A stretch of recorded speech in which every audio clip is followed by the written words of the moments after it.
So last ಕ್ಲಾಸಲ್ಲಿ ಏನಪ್ಪ ಕಲ್ತಿದ್ವಿ, clinical thermometer ಬಗ್ಗೆ ಕಲ್ತಿದ್ವಿ, ಹೌದಿಲ್ಲ? ಸೊ ಈಗ ಯಾವ ಥರ್ಮಾಮೀಟರು? Laboratory thermometer. ಬೇರೆ ಪೆನ್ ಕೊಡು.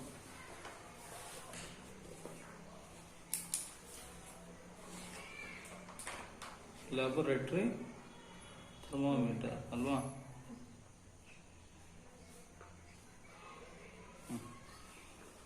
So laboratory thermometer and clinical thermometer. What is the main difference between laboratory thermometer and clinical thermometer? The main difference is the temperature range. So last class ಅಲ್ಲಿ ನಾವೇನು ಕಲ್ತಿದ್ವಿ, clinical thermometer 35 ಡಿಗ್ರಿಯಿಂದ ಹಿಡಿದು 42 degree ವರೆಗೂ measure ಮಾಡುತ್ತೆ ಅಂತ ಓದಿದ್ವಿ, ಹೌದಾ ಇಲ್ಲ? 35 degree to 42 degree. ಇದು this is the range for clinical thermometer. Whereas for a laboratory thermometer, the temperature ranges from ಎಲ್ಲಿವರೆಗೆ ರೇಂಜ್ ಮಾಡುತ್ತೆ? Temperature ranges from -10 degree Celsius to 110 degree Celsius. ಇಷ್ಟು ರೇಂಜ್ ಮಾಡುತ್ತೆ, ಆಯ್ತಾ? -10 ಟು 110 ಡಿಗ್ರಿ ಸೆಲ್ಸಿಯಸ್ ಅಷ್ಟು range ಮಾಡುತ್ತೆ. So ಈ laboratory thermometer ನಾವು basically laboratories ಅಲ್ಲಿ ಯೂಸ್ ಮಾಡ್ತೀವಿ. ಯಾಕೆ ಯೂಸ್ ಮಾಡ್ತೀವಿ ಅಂತಂದ್ರೆ ರೂಮ್ ಟೆಂಪರೇಚರ್ನ ಮೆಜರ್ ಮಾಡೋದಕ್ಕೆ, ಅಥವಾ ಕೊಟ್ಟಿರೋ ಸೊಲ್ಯೂಷನ್ಸ್ ಅನ್ನ ಮೆಜರ್ ಮಾಡೋದಕ್ಕೆ. ಅದರ ಹೀಟ್ ಎಷ್ಟಿದೆ, ಸೊಲ್ಯೂಷನ್ಸ್ ಇರ್ತಾವಲ್ಲ, ಆಸಿಡ್ಸು, ಅದರ ತುಂಬಾ ಸೊಲ್ಯೂಷನ್ಸ್ ಇರುತ್ತೆ. ಆ ಸೊಲ್ಯೂಷನ್ಸ್ ಟೆಂಪರೇಚರ್ನ ಫೈಂಡ್ ಔಟ್ ಮಾಡೋದಕ್ಕೆ ನಾವು ಲ್ಯಾಬೊರೇಟರಿ ಥರ್ಮೋಮೀಟರ್ನ ಯೂಸ್ ಮಾಡ್ತೀವಿ, ಆಯ್ತಾ? ಸೊ ಈ ಲ್ಯಾಬೊರೇಟರಿ ಥರ್ಮೋಮೀಟರ್ ನೋಡಕ್ ಹೆಂಗಿರುತ್ತೆ ಅಂತಂದ್ರೆ, ಇಲ್ಲಿ ಕಾಣಿಸ್ತಾ ಇದೆಯಲ್ಲ, ಇದು ಹಿಂಗಿರುತ್ತೆ. ಸೇಮ್ ಇದರಲ್ಲೂ ಒಂದು ಬಲ್ಬ್ ಇರುತ್ತೆ, ಇಲ್ಲಿ ಕಾಣಿಸ್ತಾ ಇದೆಯಲ್ಲ ಬಲ್ಬ್, ಇಲ್ಲಿ ಮರ್ಕ್ಯೂರಿ ರೇಂಜ್ ಇರುತ್ತೆ. ಸೊ ಫಸ್ಟ್ ಈ ಥರ್ಮೋಮೀಟರ್ನ ಏನ್ ಮಾಡಬೇಕು ಅಂತಂದ್ರೆ, ಥರ್ಮೋಮೀಟರ್ ಯೂಸ್ ಮಾಡೋದು ಯಾವ ತರ ಅಂತಂದ್ರೆ, ಫಸ್ಟ್ ಈ ಥರ್ಮೋಮೀಟರ್ನ ತಗೊಂಡು ಈ ಮುಂದೆ ಯಾವ್ದಾದ್ರು ಒಂದು ಟ್ಯಾಪ್ ವಾಟರ್ ಇರುತ್ತಲ್ಲ, ಅದನ್ನ ಒಂದು ಬೀಕರಿಗೆ ಹಾಕೊಂಡು ಅಥವಾ ಯಾವ್ದಾದ್ರು ಒಂದು ಮಗ್ಗಲ್ಲಿ ಹಾಕೊಂಡು ಆ ಥರ್ಮೋಮೀಟರ್ನ ಡಿಪ್ ಮಾಡಬೇಕು, ಗೊತ್ತಾಯ್ತಾ? ಡಿಪ್ ಮಾಡಿದ್ಮೇಲೆ ಯಾವ ತರ ಇರಬೇಕು ಅಂತಂದ್ರೆ, ಈ ಬಲ್ಬ್ ಇದೆಯಲ್ಲ, this bulb should not touch the bottom of the beaker or the container of the beaker, walls of the beaker. Walls ಅನ್ನು ಟಚ್ ಆಗಬಾರ್ದು, ಬಾಟಮ್ ಟಚ್ ಆಗಬಾರ್ದು. ಸಿಂಪ್ಲಿ ಹಿಂಗೆ ಇಟ್ಟಿರ್ಬೇಕು. ಯಾವ ತರ ಇಟ್ಟಿರ್ಬೇಕು? ವರ್ಟಿಕಲಿ ಇಟ್ಟಿರ್ಬೇಕು, ಗೊತ್ತಾಯ್ತಾ? ವರ್ಟಿಕಲಿ ಹಿಂಗೆ ಸ್ಟ್ರೈಟ್ ಆಗಿ ಈ ತರ ಇಟ್ಟಿರ್ಬೇಕು. ಈ ತರ ಹಿಂಗಿರುತ್ತಲ್ಲ, ಹಿಂಗೆ ಟಿಲ್ಟ್ ಆಗಿ ಹಿಂಗೆ ಇಡಬಾರ್ದು, ಗೊತ್ತಾಯ್ತಾ? ಟಿಲ್ಟ್ ಆಗಿರ್ಬೇಕು, ಸ್ಟ್ರೈಟ್ ಆಗಿ ವರ್ಟಿಕಲ್ ಆಗಿ ಇಟ್ಟಿರ್ಬೇಕು, ಗೊತ್ತಾಯ್ತಾ? ಸೊ ವರ್ಟಿಕಲ್ ಇಟ್ಟಾಗ ಏನ್ ಮಾಡ್ಬೇಕು? ವೇಟ್ ಮಾಡಬೇಕು. ಎಲ್ಲಿವರೆಗೂ ಮರ್ಕ್ಯೂರಿ ಇದೆಯಲ್ಲ, ಇಲ್ಲಿಂದ ಸ್ಟಾರ್ಟ್ ಆಗುತ್ತೆ ರೈಸ್ ಆಗೋದಕ್ಕೆ, ಆಯ್ತಾ? ರೈಸ್ ಆಗ್ಬಿಟ್ಟು ಸ್ಟಡಿ ಸ್ಟೇಟಿಗೆ ಬರೋವರೆಗೂ ವೇಟ್ ಮಾಡಬೇಕು. ಅಂದ್ರೆ ಬಂದದು ನಿಂತ್ಕೊಳ್ಳೋವರೆಗೂ ವೇಟ್ ಮಾಡಬೇಕು, ಗೊತ್ತಾಯ್ತಾ?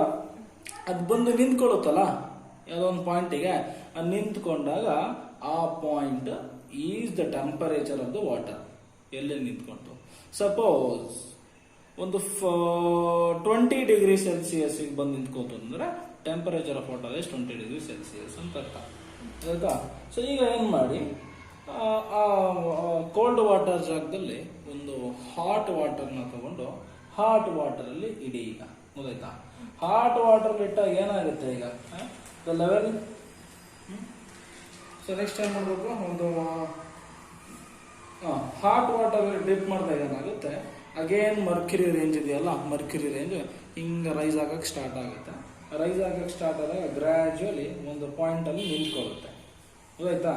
ಆ ನಿಂತ್ಕೊಂಡಾಗ ಆ ನಿಂತ್ಕೊಂಡಿರೋ ಪಾಯಿಂಟ್ ಟೆಂಪರೇಚರ್ ಅಂತ ಹಾಟ್ ವಾಟರ್. ಸೊ ಈಗ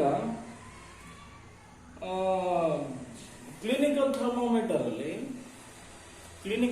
ಆಮೇಲೆ ಇನ್ನೊಂದಿದೆ, ಈ ಇವತ್ತಿನ ಟೆಂಪರೇಚರ್ ಎಷ್ಟಿದೆ ಅಂತ ನ್ಯೂಸ್ ಚಾನಲ್ ನೋಡ್ತಾರೆ.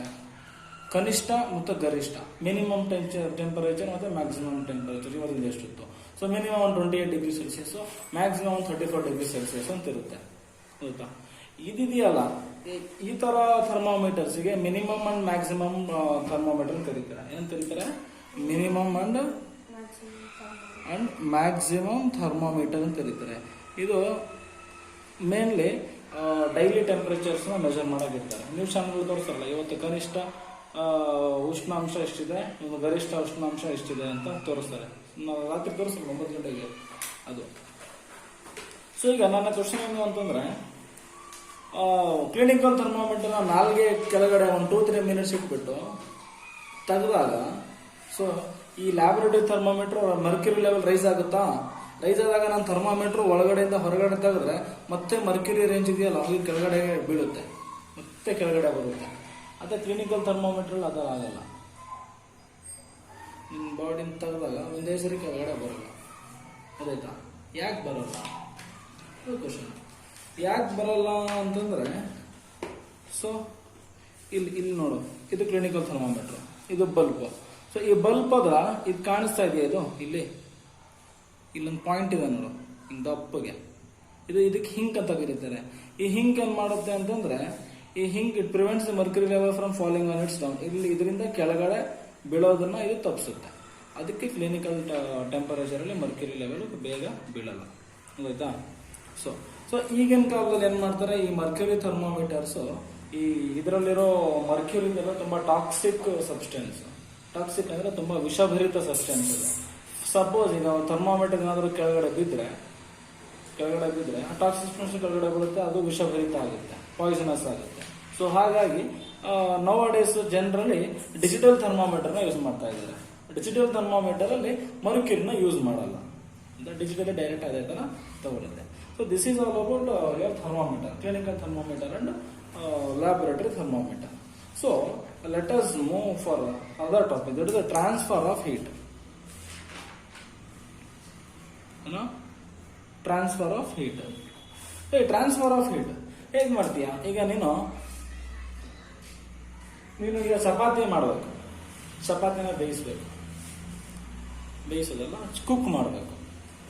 ಈಗ ನೀನು ಚಪಾತಿನ ಕುಕ್ ಮಾಡಬೇಕು ಅಂತಂದ್ರೆ ಒಂದು ಪ್ಯಾನ್ ಇಡ್ತೀಯ, ಪ್ಯಾನ್ ಅನ್ನ ಹೀಟ್ ಮಾಡಿದಾಗ ಅದ್ರ ಮೇಲೆ ಚಪಾತಿನ ಹಾಕ್ತೀಯ. ಹೌದಾ? ಚಪಾತಿ ಹೆಂಗ್ ಕುಕ್ ಆಗುತ್ತೆ? ಫುಡ್ ಕುಕ್ ಆಗ್ಬೇಕಂದ್ರೆ ಹೀಟ್ ಬೇಕು. ನೀವು ಹೀಟ್ ಕೊಡ್ತಾ ಇರೋದು ಪ್ಯಾನಿಗೆ ಅಲ್ವಾ? ಪ್ಯಾನಿಗೆ ಹೀಟ್ ಕೊಡ್ತಾ ಇದೆಯಾ? ಚಪಾತಿ ಹೆಂಗ್ ಹೋಯ್ತು ಹೀಟು?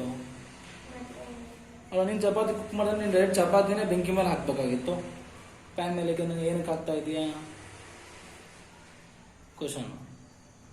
ಹೌದಾ? ಯೋಚನೆ ಮಾಡಿದ್ಯಾ ಯಾಕೆ ಆ ಥರ? ಈಗ ನಾನು ಅನ್ನ ಮಾಡ್ಬೇಕಂದ್ರೆ ಡೈರೆಕ್ಟ್ ಅನ್ನ ತಗೊಂಡು ಬೆಂಕಿನ ಹಾಕ್ಬಿಡು. ಒಂದು ಪಾತ್ರೆಲಿ ಹಾಕ್ತೀಯ, ಕೆಳಗಡೆ ಬೀಳಬಾರ್ದು ಅಂತ. ಸರಿ, ನೀನ್ ಪಾತ್ರೆಗೆ ಬೆಂಕಿ ಕೊಟ್ರೆ ಅನ್ನ ಹೆಂಗ್ ಬೇಯ್ತಾ ಇದೆ? ಸೊ ಈಗ ಇನ್ನೊಂದು ಎಕ್ಸಾಂಪಲ್, ಅದು ಬೇಡ. ಯಾವ್ದಪ್ಪ ಅಂತಂದ್ರೆ, ಒಂದು ಕ್ಯಾಂಡಲ್ ಇರುತ್ತೆ, ಒಂದು ಕ್ಯಾಂಡಲ್ಗೆ ಒಂದು ಮಳೆ ಹಿಡ್ಕೊ, ಹಿಂಗಟ್ಟ ಕ್ಯಾಂಡಲ್ ಮೇಲೆ ಈ ತರ ಮಳೆ, ಹಿಂಗ್ ಕ್ಯಾಂಡಲ್ ಇದೆ ಅಂದ್ರೆ ಇದಕ್ಕೆ ಹಿಂಗ್ ಮಳೆ ಹಿಂಗ್ ಇಟ್ಕೊ, ಈ ಹೀಟ್ ಬರ್ಲಿ ಇದಕ್ಕೆ. ಒಂದು 10 ನಿಮಿಷ ಇಟ್ಕೊಳಕ್ಕಾಗತ್ತಾ ನಿನಗೆ? ಯಾಕೆ? ಕೈ ಸುಡು. ನೋಡಪ್ಪ, ನೀನು ಹೀಟ್ ಮಾಡ್ತಾ ಈಗ ನೀನು ಹೀಟ್ ಮಾಡ್ತಾ ಇರೋದು ಈ ಟಿಪ್ ಹತ್ರ ಹೀಟ್ ಮಾಡ್ತಾ ಇದೀಯ. ನೀನು ಕೈ ಇಟ್ಕೊಂಡಿರೋದಿಲ್ಲ, ನಿನಗೆ ಇಲ್ಲ ಹೆಂಗೆ ಹೀಟ್ ಆಗುತ್ತೆ? ಇಲ್ಲಿ ತಾನೇ ಹೀಟ್ ಆಗಬೇಕಾಗಿರೋದು, ಇಲ್ಲ ಹೆಂಗಾಗುತ್ತೆ? ನೋಡು, ಇದೆಲ್ಲ ಕೇಸಸ್ ಅಲ್ಲಿ ಇಲ್ಲಿ ಹೀಟ್ ಆಗಿದ್ರೆ ಇಲ್ಲಿ ನನಗೆ ಫೀಲ್ ಆಗ್ತಾ ಇದೆ. ಪ್ಯಾನಿಗೆ ಹೀಟ್ ಕೊಟ್ರೆ ಅದು ಚಪಾತಿಗೆ ಫೀಲ್ ಆಗ್ತಾ ಇದೆ. ಇದಕ್ಕೆ ಟ್ರಾನ್ಸ್ಫರ್ ಆಫ್ ಹೀಟ್ ಅಂತ ಕರೀತಾರೆ. ಎಂತ ಕರೀತಾರೆ? Transfer of heat. So heat ಯಾವ ತರ ಟ್ರಾನ್ಸ್ಫರ್ ಆಗುತ್ತೆ ಅಂತಂದ್ರೆ, ಹೀಟ್ ಯಾವಾಗಲೂ ಹಾಟರ್ ಆಬ್ಜೆಕ್ಟ್ಸ್ ಇಂದ ಕೋಲ್ಡ್ ಆಬ್ಜೆಕ್ಟ್ಸ್ ಗೆ ಟ್ರಾನ್ಸ್ಫರ್ ಆಗುತ್ತೆ. ಆಯ್ತಾ? ಹಾಟ್ ಆಬ್ಜೆಕ್ಟ್ಸ್ ಇಂದ ಕೋಲ್ಡ್ ಆಬ್ಜೆಕ್ಟ್ಸ್ ಗೆ ಟ್ರಾನ್ಸ್ಫರ್ ಆಗುತ್ತೆ. ಅದಕ್ಕೆ ಇನ್ನ ಎಕ್ಸಾಂಪಲ್ಸ್ ಕೊಡು, ಏನೇನಿರ್ಬೋದು? ಹೀಟ್ ಟ್ರಾನ್ಸ್ಫರ್ ಆಗೋದಕ್ಕೆ ಎಕ್ಸಾಂಪಲ್ಸ್ ಕೊಡು.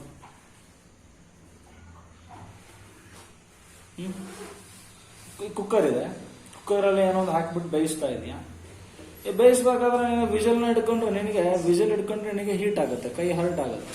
ಅದೇ ಹ್ಯಾಂಡಲ್ ಹಿಡ್ಕೊಂಡ್ರೆ ಆಗಲ್ಲ. ಯಾಕೆ?